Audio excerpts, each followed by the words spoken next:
ఒకరోజు అరుణాచలంలో రమణ మహర్షి గారు గిరి ప్రదర్శన చేస్తూ ఉండగా ఆయనతో పాటు అతని శిష్యుడు కూడా జాయిన్ అవుతాడు.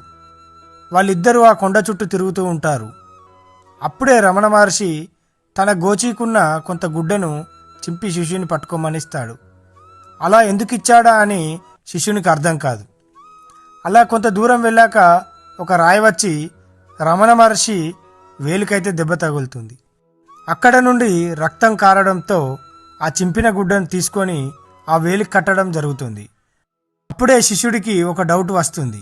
ఇదంతా ముందే జరుగుతుందని తెలిసే ఆ గుడ్డను చింపి నాకు ఇవ్వడం జరిగింది కదా, ఆ రాయి ఉన్న చోట నుండి కాకుండా పక్క నుండి వెళ్ళొచ్చు కదా అని అడుగుతాడు. అప్పుడే రమణ మహర్షి మానవ జన్మ ఎత్తాక కర్మని తప్పకుండా అనుభవించి తీరాలని చెప్తాడు. శిష్యుడు ఈ కర్మని తప్పించుకునే అవకాశం లేదా అని అడుగుతాడు. ఎందుకు లేదు, తప్పక ఉంది. దానికి ఒకటే మార్గం, భగవత్ నామస్మరణ చేయడం వల్ల కర్మని పూర్తిగానైతే తప్పించుకోలేరు, కానీ అందులోంచి కొంత డిస్కౌంట్ అయితే లభిస్తుంది అని.